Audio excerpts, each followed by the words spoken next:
Welcome to Dark Tale Shorts 101, where every shadow hides a story. The stories shared on this channel are inspired by real people, real experiences, and terrifying encounters told by individuals from around the world. While the narration is created using AI voice technology to bring these stories to life in a cinematic way, the experiences and stories themselves come from human accounts, folklore, personal encounters, and paranormal tales. Our stories usually do not last more than 10 minutes.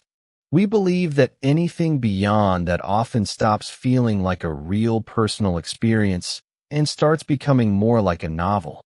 We focus on short, immersive storytelling that feels raw, personal, and unsettling. From haunted lakes and ghostly spirits to unexplained creatures and eerie mysteries, each story is designed to pull you into the darkness. If you enjoy creepy storytelling, paranormal experiences, and short horror tales, don't forget to like, subscribe, and join the darkness here at Dark Tale Shorts 101. Because sometimes, the scariest stories are the ones people claim really happened. The Little Tree People. I was around 16 when this happened, and even today, as a grown man, I still remember every detail of that night like it happened yesterday. My parents had moved us out into the countryside near a thick stretch of woods. Behind our property was a narrow dirt trail that led deep into the forest.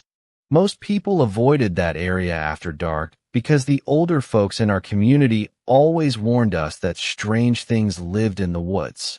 Of course, being young, I thought they were just stories meant to scare children. One summer evening, just before sunset, I decided to walk the trail alone. The air was quiet, too quiet. Even the insects seemed silent.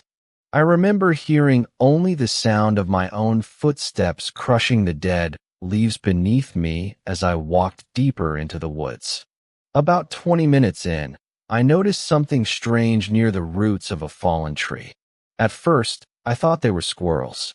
But then, one of them stood up. I froze. It was tiny, maybe no taller than my hand. Its skin looked dark brown and rough like bark. Its arms and legs were thin like little branches, and strands of moss hung from its head like hair. Its eyes were small and black, but they reflected the fading sunlight. Then I realized there were more of them. 3, maybe 4, standing near the tree roots, watching me silently. None of them spoke. None of them moved. They just stared at me from the shadows of the roots and mushrooms. One of the tiny creatures tilted its head slowly, almost like it was curious about me. Another made a soft clicking sound, like two pieces of wood tapping together.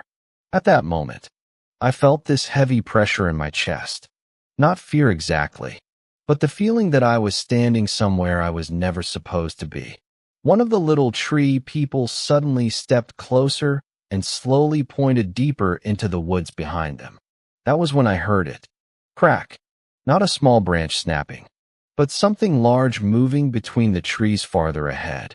The tiny creatures immediately turned toward the sound. Every single one of them became completely still. And then, without warning, they disappeared beneath the roots and moss so fast it was like they had melted into the ground. The woods became silent again. No insects, no birds, nothing. I stood there frozen for a few seconds, staring into the darkness between the trees. And then I heard another crack, closer this time. I did not wait to see what made that sound. I turned around and ran all the way home without looking back once. When I finally reached home, my grandfather noticed how pale I looked. I told him everything. The tiny people, the clicking noises, the sound in the woods. He stayed quiet for a long moment before looking at me seriously. Then he said softly, "Some spirits of the forest are small. If they showed themselves to you, they may have been warning you to leave before something else arrived." I never walked that trail alone again after sunset.